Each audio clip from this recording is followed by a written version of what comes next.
হ্যাঁ, তোমাদের হয়তো মনে হতে পারে যে দিদি রোজকার লাইফেরই কিছু দেখাচ্ছে। দেখো, নতুনত্ব কিছু নেই, কিন্তু তবে আমার যা লাইফের ডেইলি লাইফ যেরকম অফিস যাওয়া আসা সেরকমের মধ্যেই তো আমি দেখাবো, তাই না? তবুও আমি চেষ্টা করব এরপর থেকে যে নতুনত্ব কিছু দেখানো তোমাদের কাছে তুলে ধরার সামনে।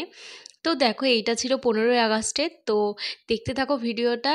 আর এই যে সকাল সকাল আমাকে টিফিন এনে দিয়েছে, আমি ঘরের কাজবাজ করে এবার রান্নায় চলে যাচ্ছি। জিনিস দেখো বন্ধুরা, এইটা হচ্ছে মানে কুটটা আর কি। আর এই যে দেখতেই পাচ্ছ, এই পাতাটা কি পাতা তোমরা বলো? আশা করি সবাই জানো কম বেশি। এটা হচ্ছে পুঁই পাতা। তো পুঁই পাতাতে আমার মা ওই স্টাফিংটা মানে কুটটা দিয়েছে, এইভাবে দিয়ে এরকমভাবে মানে করেছে আর কি। আমার মনে হচ্ছে ওটা চিকেনের স্টাফিং আছে। হ্যাঁ, চিকেন আলু গ্রেট করে, সিদ্ধ আলু সব কিছু দিয়ে আমি মাকে দিয়ে আর একবার বলিয়ে দেবো যে ওটা কী আছে মানে পুরের মধ্যে। তো এই দেখো এই রেসিপিটা এখন মানে এটা আমি তেলের মধ্যে ডুবো ডুবো তেলে দিয়ে দেবো।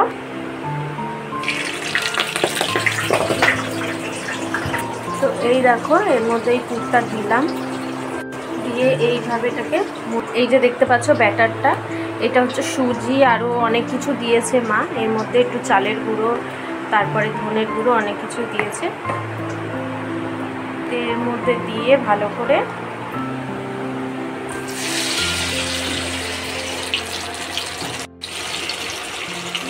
এই যে দেখতেই পাচ্ছ, এই যে হয়ে গেছে হালকা লাল লাল, ঠিক এরকম একটু লাল লাল হয়ে যাবে। আর এটা কি হবে, ঠান্ডা হয়ে গেলে না এই কালারটা যদি থাকে তখন কাঁচা কাঁচা লাগবে এই জন্য। তো চলো, এটা হচ্ছে নিউ একটা রেসিপি তোমাদের সাথে শেয়ার করলাম।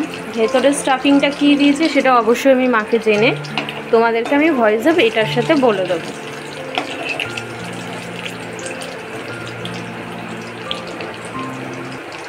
তো এই যে একটা হয়ে গেছে, এটা ঠিক এরকমই হবে। এটা একটু ফার্স্টেরটা আর কি। তো কাজবাজ সারার পরে এই যে আমি চলে এসেছি দিদি বাড়িতে। তো এই যে দেখো শাড়ি আর ব্লাউজটা পরে নিয়েছি। তো আমি ভাবছিলাম যে ভিডিও করব, তো শ্যুট করব বলে এই যে রেডি হচ্ছি। আর এই যে আমার চুলটা নিয়ে, আমার কিন্তু সাজতে 2 মিনিট সময় লাগে না, কিন্তু এই যে আমার চুলটা নিয়ে আমার যে এত বিরক্ত লাগতো আর প্রচণ্ড হেয়ার ফল হতো। তো আমি সবসময় ভাবতাম চুলটাকে একটু কেটে দেবো, কবে কাটবো সময় হয়ে উঠতো না। অফিস যেতাম, বাড়ি আসতাম, এই হতো, আমার টাইমটাই চলে যেত। তো যাই হোক, সেই দিনকার ভেবেছিলাম যে চুলটা আমি কেটেই ছাড়বো আর হেয়ারটাও আমি স্মুথনিং করেই ছাড়বো। তো যাই হোক, আমি সব কিছু কিন্তু অনেক কিছু মোটামুটি মানে ট্রিটমেন্ট জানি হেয়ার, কিন্তু বন্ধুরা সব কিছু হয় না যে জানলেও কিন্তু করে হয়ে ওঠাও হয় না। তো যাই হোক, এই যে কোনো রকমে আমি একবার করে চুলটা এলোমেলো হয়ে যাচ্ছে, আবার করতে পারছিলাম না, মানে এত বিরক্ত আমি হচ্ছিলাম। তো ভাবছিলাম কখন আমি কোনো রকমে চুলটা বাঁধবো। এই যে কোনো রকমে পফটা করেছি, আবার ছেড়ে দিলাম, আবার বিরক্ত হচ্ছি। তো যাই হোক, কোনো রকমে লাস্টে এই রেডি টেডি আর কি হয়েছি। আর ওইদিকে আমি পুচকুকেও মোটামুটি আগে রেডিটা একটু করিয়ে দিয়েছি, কারণ আমরা দুজনে মিলে ভিডিও করব বলে ভেবেছিলাম। তো যাই হোক, আর প্রচণ্ড রোদ্দুর উঠেছিল, ঘেমে যাচ্ছিলাম। তো এই আর কি। তো এই যে দেখো মোটামুটি এই যে রেডি হয়ে গেছি, রেডি হয়ে আর আমরা উপরে যাচ্ছি ছাদে। এই যে কিছু কিছু ভিডিও আমি করেছিলাম, তো ক্লিপগুলো তোমাদের সাথে শেয়ার করলাম। এই ভিডিওগুলো তো আমার ছাড়াই আছে, তোমরা দেখেছো। তারপরে এই যে আমরা সবাই মিলে একসাথে খাচ্ছি, দেখো অনেক দিন পর। ঘুগনি দিয়ে খাচ্ছি ফুচকা। ঘুগনি দিয়ে সরে যায়, এবার আমার পালা।